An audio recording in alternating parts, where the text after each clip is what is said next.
Buenas, somos Juan Ramiro Escobar y Luz Patricia Maya, miembros de ASOBIME, Agencia Social por el Bienestar Mental, pertenecientes al Nodo Comunitario de Salud Mental en Colombia.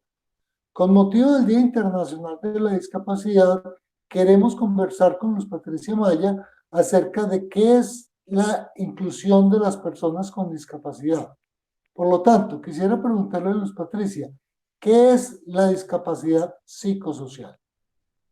Bueno, la discapacidad psicosocial es la condición que se da al encontrarse una persona con una enfermedad mental con las barreras sociales que existen. Es cuando las personas que tenemos enfermedad mental nos encontramos barreras que nos impiden tener acceso a nuestros derechos, como por ejemplo con la discriminación o el estigma.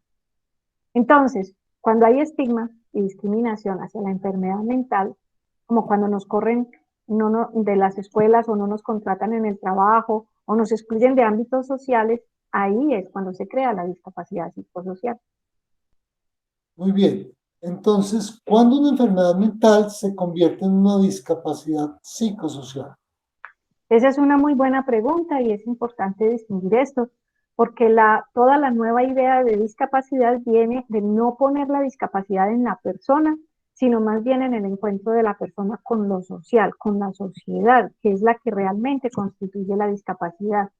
Entonces, la enfermedad mental es simplemente la presencia de una enfermedad o de un trastorno neuropsiquiátrico, que es un conjunto de síntomas.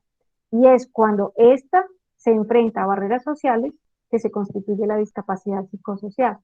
Cuando la sociedad, en lugar de construir ajustes razonables y garantizarnos el acceso a los derechos, tiene ciertas barreras que pueden darse de muchas formas, y estas barreras impiden que nosotros, con un trastorno mental, tengamos pleno acceso a nuestros derechos, entonces ahí podemos decir que tenemos una discapacidad psicosocial. Muy claro. ¿A qué tipo de barreras se enfrentan las personas con discapacidad psicosocial? Yo creo que la barrera más importante definitivamente es el estigma, que causa estereotipos, prejuicios y discriminación, estigma en todos los ámbitos.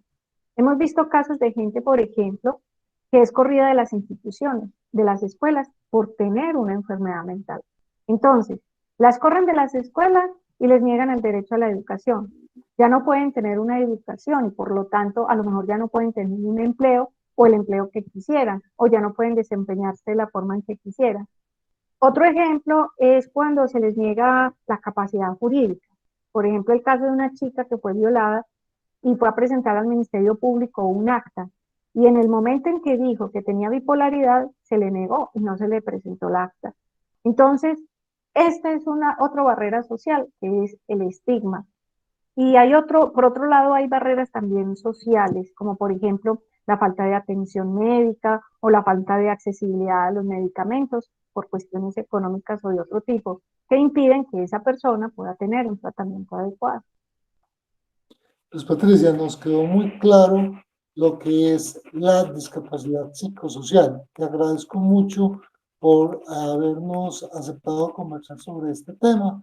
Espero que más adelante lo volvamos a hacer. Gracias. Gracias a ustedes. Muchas gracias.